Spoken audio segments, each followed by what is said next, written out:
Right, so we have a small but interested group, I hope. And so in this talk, I'm going to cover some aspects of sustainability education and what it means and why it's very, very valuable, and something which is developing very significantly across all educational settings, whether you're working in a formal learning environment, whether you're interested in working in professional contexts, training contexts, or whether you're interested in informal learning.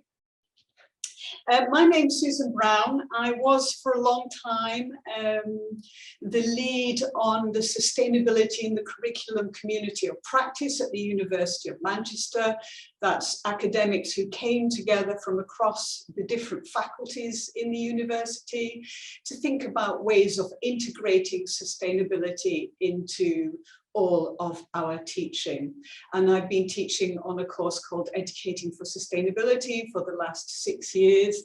So I'm very, very happy to be moving into working on this new and very, well, for me, very, very exciting program.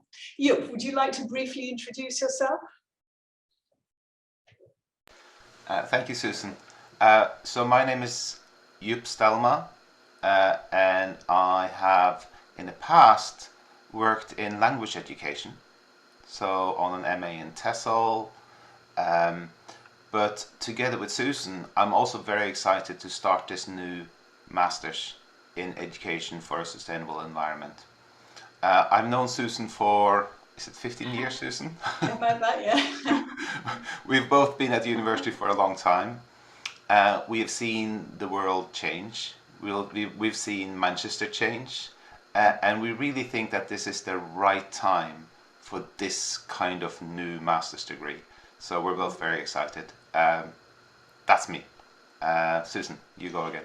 Thank you. Yes, and just to say that Manchester Institute of Education is placed within SEED, that's the School of Environment, Education and Development. So we're nicely placed to be thinking about this degree. Right, so on all of our courses, there's always some interactivity. And what I'm going to ask everybody to do, and Juup, would you be able to relay some of the responses to this? Now, breathe. Hopefully this is not a difficult question. I'm just interested in how people understand sustainability education. And if you could write your responses to the chat area, they can be one-word responses, but this will help us get a little bit of a sense of how you're understanding sustainability education at this moment in time. So do please use the chat area to briefly articulate those understandings. No pressure.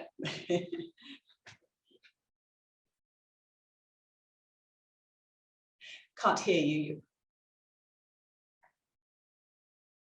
I put up a prompt in the chat box so people can respond to my prompt. Thank you. Yeah. And everybody in the session can join in, so you don't have to if you don't want to. One more minute.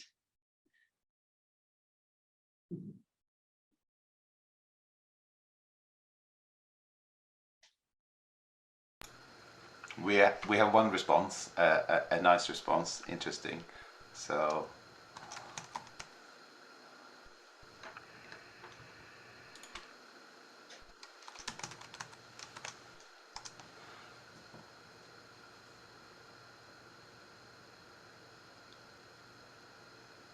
it can be 1 or 2 or 3 words, it can be a sentence. What comes to your mind immediately? There's absolutely no right answer here. Is that right, Susan? No, there's probably a perspective which is useful to engage with, but there's no right answer. Yes. Okay. Okay. a second wonderful contribution. Thank you.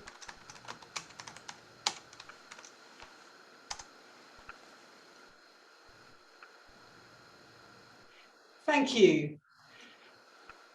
Right, so I see Saurav, I hope I'm pronouncing your name correctly, is talking about preaching sustainability to society.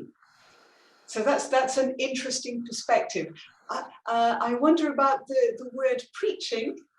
I would use the word engaging, but that's, yes, the notion that sustainability, education and society are all interrelated, I think is a really nice perspective on this.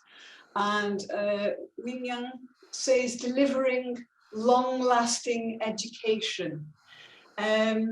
Yes, that's one way of looking at sustainability, and for education to continue, we may need to think about it in terms of broader society, and even more broadly in terms of the environments in which we're engaging with all of this. So thank you very much for engaging with that interactive activity. Let me just see, I can actually see the chat, so just checking that I haven't missed anybody else. No, thank you for that. Normally I would use something like Mentimeter, which is a technology, and later on I'll show you a word cloud that has been created by previous students using Mentimeter. We use different technologies in our teaching. So let me come back to the notion of sustainability education, and thank you for those perspectives. So,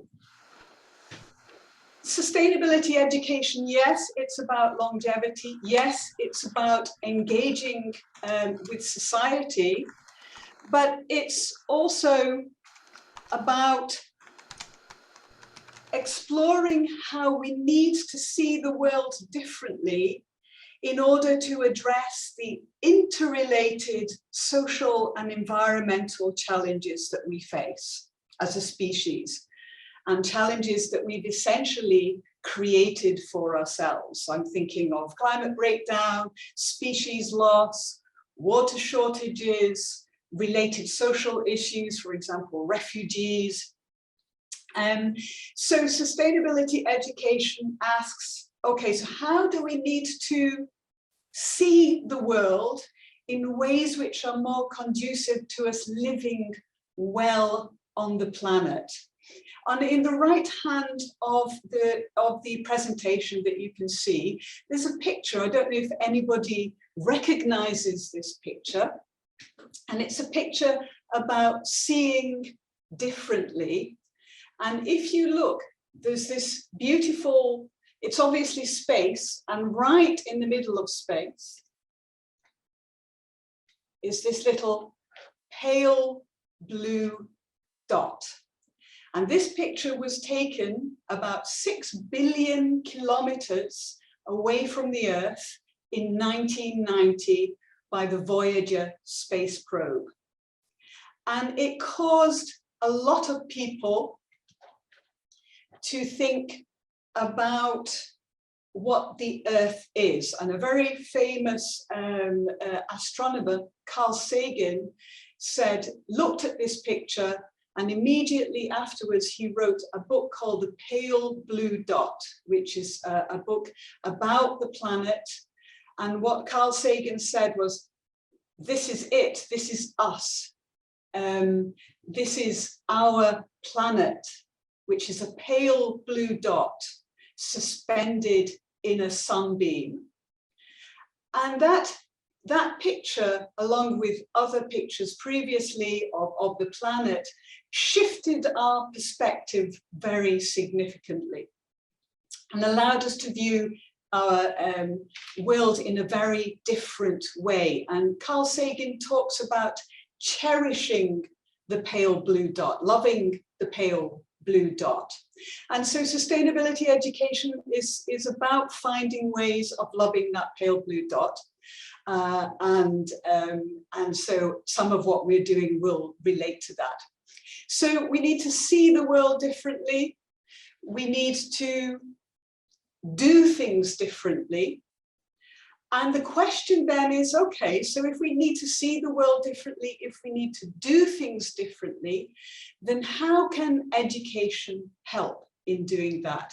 And that, in a very simple way, is what sustainability education, as we're engaging with it on this program, is all about. How can education help us move to live well on Earth with each other and other species on Earth? It's a big area that we're covering.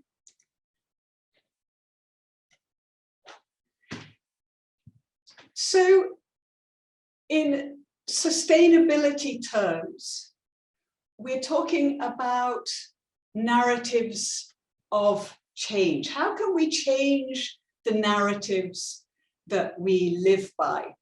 And we can start with ourselves. The narratives, the stories that we tell about humans and the nature of humans. So increasingly, we hear stories of humans as selfish, as greedy, as only caring for those people who are directly around us. And that's a very reductive view of humans, I think. Humans are much more multi-dimensional, and I think that the narratives that we tell us about ourselves have slightly reduced, or very much reduced, that understanding. So humans, you could tell another story of humans as caring for ourselves, caring for others, caring for the planet, caring for future people and other species on the planet. So we need to shift those narratives. There's also narratives around need. What do we need in the world? What's important to us? And there's a lot of research which says, you know, we don't need big cars. We don't need to have money to travel around the world. Our needs are, in fact, much simpler. We need love. We need relations. We need learning. We need to live well in the places in which we live. And then there are narratives about nature and the environment. And one of those narratives is that, yes, that nature is a mechanism. It works, for example, like a clock. And nature is a resource that we can take from. And that, in some ways, is again a very reductive narrative when nature is something that allows us to live and flourish in the world. We can't live without nature. So how can nature and humans flourish together?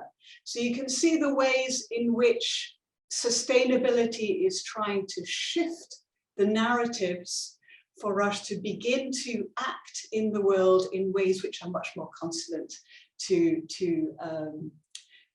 addressing some of the issues that we face.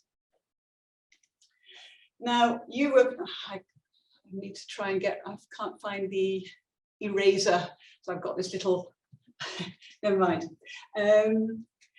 This is a mind map that was created about 4 years ago with my students, and we were thinking about sustainability education and the narratives that we live by.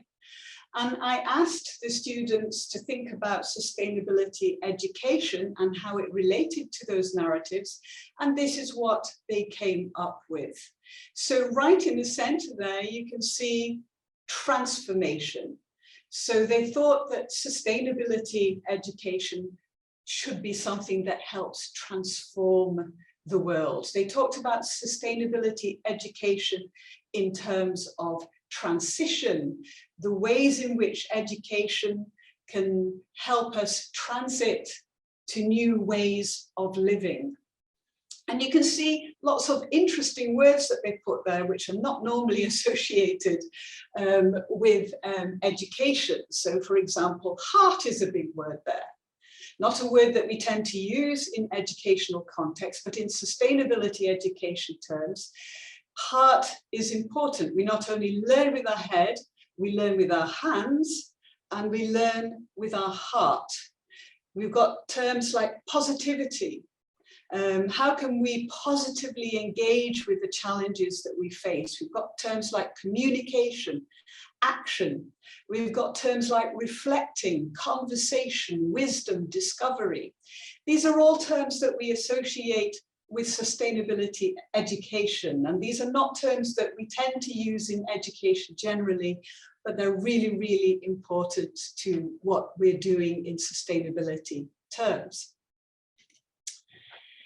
So not only does sustainability education think about the ways in which we need to transform the world that we live in, it also thinks about the ways in which education itself needs to be transformed. You know, what is education doing now which will help us usefully address some of the challenges we face?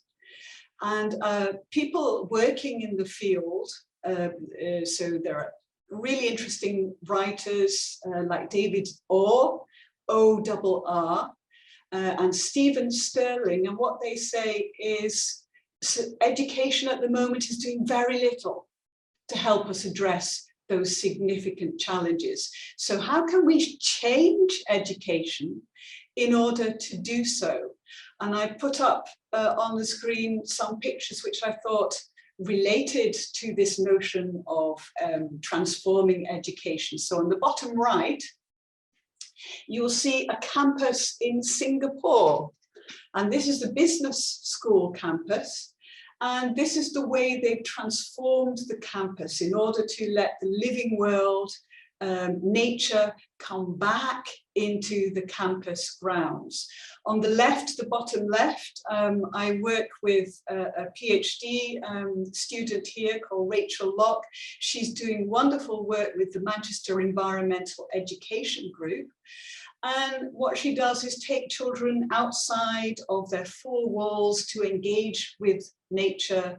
And she's thinking about the ways in which children can be introduced back to the natural world and learn from the natural world. I also like the picture on the top left, which relates to whole school learning. And on this course, we're not just talking about schools, but I'm using this as an example.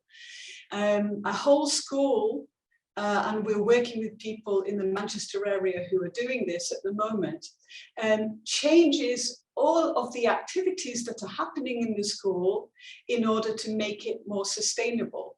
So the teachers are changing their practices, the administrative staff are changing their practice, the children are helping in changing in those practices, the parents are involved, the local borough, so that's the council that the school is related to, are all involved, finding ways of making education itself more sustainable. So when we're talking about sustainability education, we're also talking about transforming the activity of education itself. And in order to do that, there are different ways of approaching that challenge, if you like. And in sustainability education terms, one of the key understandings that we have is transforming our worldview, transforming the ways in which we see the world. And Carl Sagan was transformed by that picture of Earth from space. And that's what sustainability education is trying to do, shift the lenses through which we view the world. And that includes thinking about systems. Thinking about systems, for example, how does a rabbit relate to its environment? You know, we tend to, in educational, I don't know about you, but when I was a child, I was asked to dissect a rabbit. and I was asked to understand a rabbit through that dissection. And I didn't understand a rabbit. I understood the organs in the rabbit's body, but not rabbit, because a rabbit is understood in terms of its context, in terms of its ecologies, in terms of its activities. So thinking about a rabbit in isolation from everything else is not to understand a rabbit. So in some ways, that's what systems thinking is all about. And ecological or sustainability literacies in some ways relates to that. You know, at school or when we're out and about, we learn things in order to engage with the world. At school, you might learn to read, you might learn to write, you may learn to do mathematics, but you don't learn to live well in the world. And this is what sustainability education is essentially about. We want to think more in more interdisciplinary terms. We want to think about the pedagogical practices that we're using. You know, is sitting in a theatre, in a lecture theatre, listening to somebody talking like I'm talking now, how does that move us to some of the things, the activities that we need to do to engage more sustainably in the world? We need to be able to speak across cultural contexts. We need to be able to speak interculturally. We need to be able to communicate, to collaborate, to learn in communities, and to research all of the above. And the courses that we are doing, that we have designed for the course, engage with all of these different facets of sustainability education on different courses, but also as a unit. So sustainability education is really, really important. And that's not just me saying that, that's different organizations across the world who are arguing that we absolutely need to have sustainability education at the heart of everything that we do. And I really like this quote from the Australian curriculum, and they say, if we define, this is the right of the screen, if we define sustainability as addressing the ongoing capacity for Earth to maintain life, and we consider this our goal, education for sustainability is how we get there. So that's the tool, the device, the mechanism for bringing about change. And then UNESCO, that's significantly involved in the Sustainability Development Goals, which you've probably heard about, and is a part of the UN. They're saying that in order for education to be that tool, to be that device, it needs to be transformational. It needs to help inform the decisions that we all take as human beings to change our societies and care for the planet. So unsurprisingly, sustainability education is significantly more emphasized across career contexts. And if we start from the left, and I now work with teachers who are increasingly working to integrate sustainability into all of their teaching, whether that's primary level teaching, whether that's secondary level teaching, high school learning, or whether that's in higher education. So it offers opportunities for those who are already teachers or who want to be teachers to engage with their practices and to integrate sustainability into their practices. I've worked with people in professional contexts, for example, banks who are trying to work more sustainably and who are trying to train their trainers to engage with bank employees in ways which allows them to work more sustainably.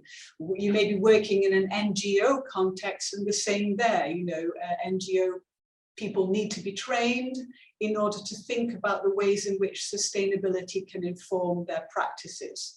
We've also worked with museums thinking about all of these things. So teaching and training is a part of that career trajectory, as is research, increasing research going on in the field. And that's not only in universities, but increasingly in professional contexts. So when I was looking at LinkedIn the other day, I found that there were people asking for impact researchers into sustainability. You know, how do practices make the world more sustainable?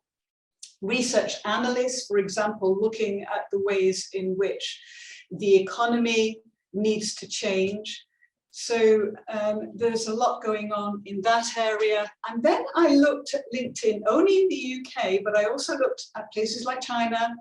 I looked at places in Europe. I looked at places in the US. I looked at places in Africa. And I was struck by the number of jobs related to sustainability education there, either directly or indirectly.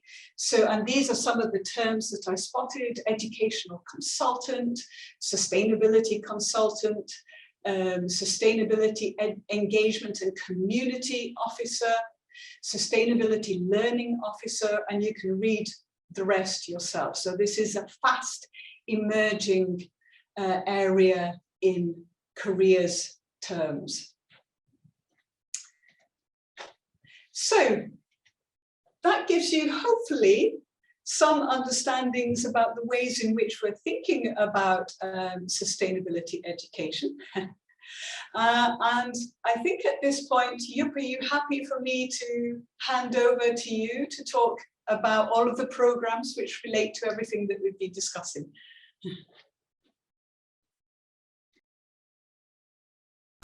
I'm just writing some things in the chat box. So I'm just writing one more thing and then I'll take over. 1 second.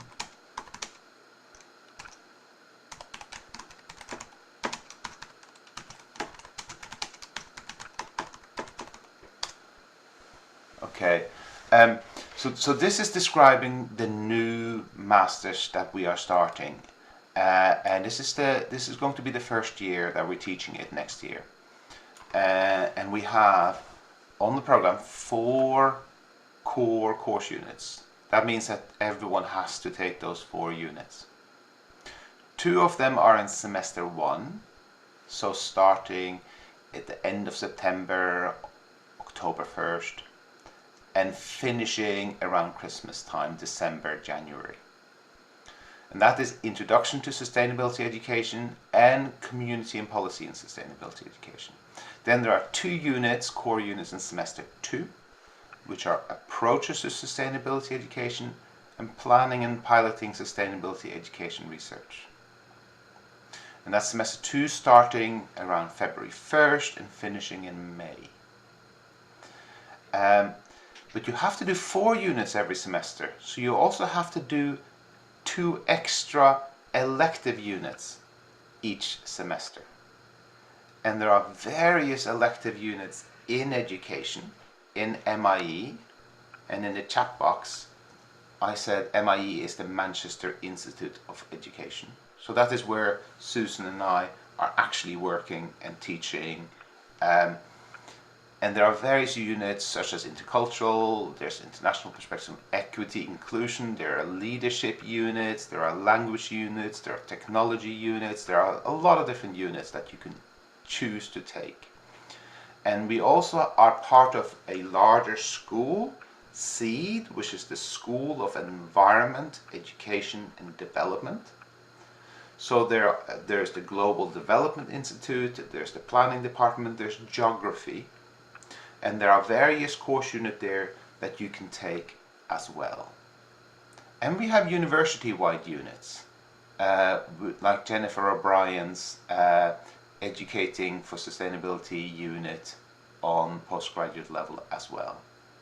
So there are a lot of different units you can take as part of the Masters. And if you study at Manchester, we hope also that you will attend lots of different talks around campus. There are lots of different departments that organize these open little sessions where people can come, there's a presentation, just like we're doing today. So there's a lot of different things that you can do as part of this Masters. After you finish your course units at the end of semester 2, so that's in May, you will do your dissertation. And that is one large, longer, either research project or a more practical project. And there are various ways of doing that, but you'll have a supervisor to help you do that. Someone like Susan, someone like me, and you will finish that dissertation at the end of August. And then you're finished. You go out in the world and get a job. As Susan said on the previous slide, there are lots of different opportunities. Susan, was that a useful overview? Yes, thank you. Excellent. Where are we? So, can I be heard? Yes. I can't see myself. Oh, there I am. Okay. So, that hopefully gives you some sense of what we're doing, what sustainability education is, where we're coming from. I'm guessing that you have questions. We'd be happy to respond to those questions via email, but I'm sure you're interested in asking questions at this point. So I will stop sharing our slide there.